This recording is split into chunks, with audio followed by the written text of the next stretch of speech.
Not in a camp? No. Not in a camp. Okay, so tell me a little bit about Romania and growing up. I was born in Romania in a small city, you might call it a shtetl, called Târgul Neamț in the province of Moldova. They were at the time like 10,000 people in that city. 3,000 of them were Jews, so about 30% of the population was Jewish. My family on both sides, my mothers and fathers, have lived there for many generations. Jews were very prominent in the city, very well known. And very respected citizens of the cities before the war. My mother's family traces her background to the biblical commentator Rashi. My mother had a parchment that was passed on from generation to generations. The sons wrote about their fathers, and that's how we know that it goes back to Rashi. They were all rabbis, very well known. It's one of the best documented family in Jewish family in Israel. Several books came out about my mother's family, the Rappaport family. And we have this family tree, a copy of this family tree going to 1100. So they have lived there for many generations before the war. My grandfather was an ordained rabbi, the first non-practicing rabbi in the family. He had an import-export cotton business. And we lived a very, very nice, almost idyllic life, pastoral, in a small city, beautiful city where several of the Romanian writers came from. It was really a very sheltered life, and that's why at the beginning I said, I was a sheltered child. I was 11. And, but thinking more, you get older, you start thinking of many things, and it came back to me, many of the things that I suffered and my family during the war.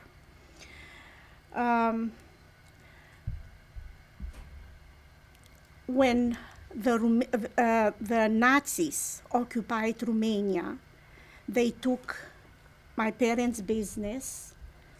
It was a decree called the Romanization. Everything that a Romanian wanted, he could ask for and get it. If he wanted your business, he would ask for your business and he would get your business. So we were thrown out of the house. Somebody wanted my parents' business and moved in and took their business, so we moved in another place. I wore the yellow star as a child. As a child wearing that yellow star, did you really recognize what you were doing? It was very scary. The parents would sit there and listen to radio under covers, because they were afraid that the police will find out that they are listening to radio. Every day you heard about another city. Moldova was on the list of places where Jews were sent to concentration camps. They just did not get to us on time. We would probably have been in the next echelon if the war would not have ended when it ended. We would have ended up in a concentration camp. As it turned out, in 1944, when the front came to 3 kilometers from my hometown. And they took all the Jews from the city. Everybody already has evacuated the city because they could move freely from one place to the other. The Jews could not go anywhere. So we were trapped there. We heard the cannon. The front was coming right at the edge of town. And then is when they took all the Jews and they told us, you will be moved from your town to another small town called Buhush, which was about maybe 40 miles from Târgu. And they put us on a forced march. We walked for several days. I don't remember how many. And you were how old? And I was 11 years old. Walking. So few people had like a horse and a wagon, and so we walked, and people who had a horse or a little wagon would ask the rabbi to come and ride with them. And I remember the old rabbi, who was a very learned man, a good friend of my grandfather, said, as long as poor people and sick people walk, I am going to walk. I cannot, in good conscience, ride in anybody's wagon. I'm going to walk. And he walked and took a Torah and walked on this march. And we were liberated by the Russians in that city. As it turned out, the front stopped at the edge of Târgu, and they fought there for 6 months. So we were gone for 6 months from the city. When we came back, all the city was destroyed. Everything that we left behind was looted or destroyed. Some people, Romanian from the city, could stay there in the villages nearby, and they came and helped themselves to everything in the houses. So we were liberated from Buhush in 1944. My father was taken during the war before 1944 in Târgu as a hostage, along with 17 other Jewish leaders of the Jewish communities. And they were kept hostages, and they said that if any Jews in the city tries to escape, leave the city, move somewhere else, one of them will be shot for everybody that leaves. So I remember how scary it was as a child, especially the first night. It's still in my mind. When my mother took me, we were very scared. They took Dad. We didn't know where they took him. And they said, tonight we are going to shoot them. And we were listening to the guards saying this. They said this for our benefit, to hear it. They didn't intend to shoot them. They knew that they took them as hostages. But they were cruel and told us. So here I was, a little child, didn't sleep the whole night. We had a curfew at 7 o'clock at night. And you couldn't be on the street. So we went there and had to go home and waited in the morning to find my father's dead. They didn't kill him. He was sent to a labor camp. And then he came back to Târgu, and we went to Buhush, where the Russians, yes, and the Russians liberated us in Buhush.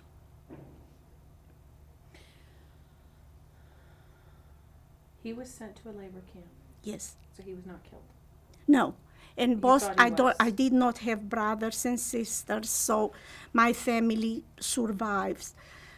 Both parents survived, and myself. And actually, when we emigrated to the United States, they came with us. Tell me about the day of liberation. Do you remember that? Yes, I do. I remember that a good friend of mine, her mother was Russian, and I will never forget she was originally from Bessarabia, where they spoke Russian, so she spoke fluently Russian and never learned proper Romanian. And she taught us how to say welcome. So I did not forget to this day how to say welcome in Russia, in Russian. And we came out of the basement where we were hiding when we heard that they were coming, and everybody went on the street very happy. And we told them, "Хорошо, что пришли."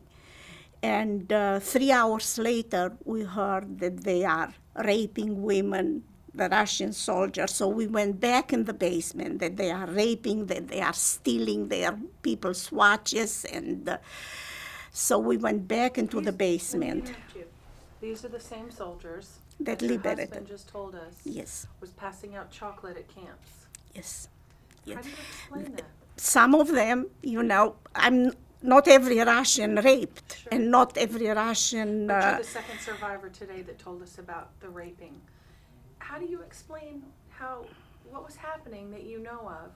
Some of them were passing out chocolate to help survivors, and some were raping them. Some of them, I'm sure, passed chocolates in Buhush to children. They were people who passed chocolates, and they were people who raped women, and they were people who stole watches, and they were people who gave maybe a present to a young child. But when we heard that they are raping and stealing, we rushed back and didn't come out of the basement for another 3 days until things quieted down. When you came out of the basement, how was everything? We were very happy that the war was over for us. And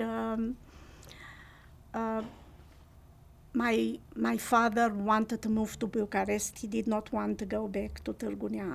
So he said, as soon as things quiet down, I'm going to Bucharest and we'll move there. And my mother, and they sent me to another city where I could take an exam to go to the next class. And my mother moved everything back to Târgu, and they remained in Târgu until they left for the United States. When Dad came back from Bucharest, Mother already has moved back because she had her family in Târgu. When did you meet Lena?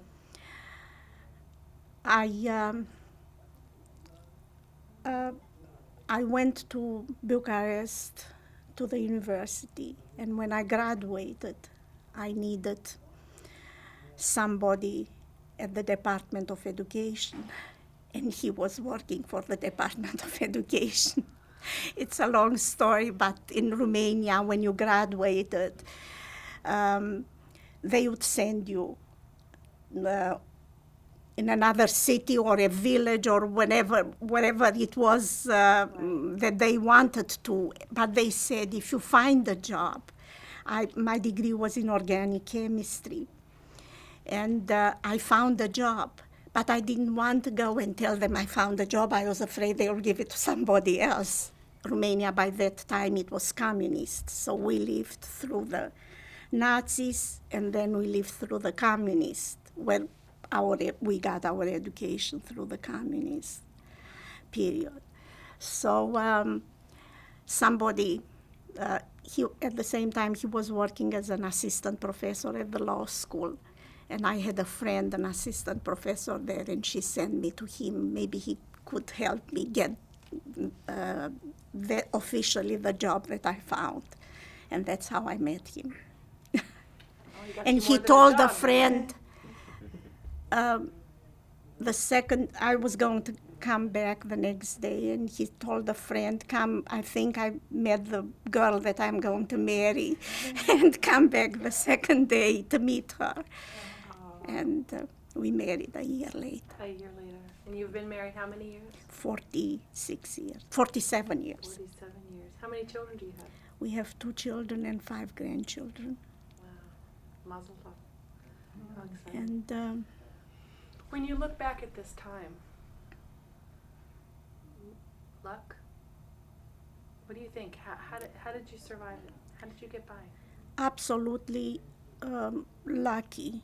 As I said, if the war would have um, been maybe maybe 3 months, Târgu was next in line to go to the concentration camp, and I don't know if we would have survived or not. It was just pure luck. It was luck for us to come here because under the communists you couldn't come. So it's, When you talk about this, what do you want people to know? first of all, I want people to hear this experience because there are so many spots in the world now that it's war, that people hate each other, that people cannot live with each other, that they should learn from our experience and maybe create a little better world. I'm not going speaking in school. I think I made, each one has our strengths and weaknesses. I came back, and because my mother was a big Zionist and a leader in the Zionist movement in Romania, I gave my time to Hadassah. I was the president of Memphis Hadassah chapter. I was on the region's board. Each one of us makes his contributions in a different way. And because I was not in a concentration camp, I let my husband speak about this, and I'm making my contribution in other ways. That's interesting. Let me ask you about that. Do you feel like you're not really a survivor because you weren't in a camp? I felt like this for a long time until but I was going with him to all the reunions, and now I don't feel this way anymore. I feel that we survived the war, and it's nobody else to tell the story. We are the one left. Mm-hmm. And when we will be gone, if we don't say it, and if we don't leave our legacy, people will not know it. Is there anything else you'd like to add? Oh, I don't know. Thank you. But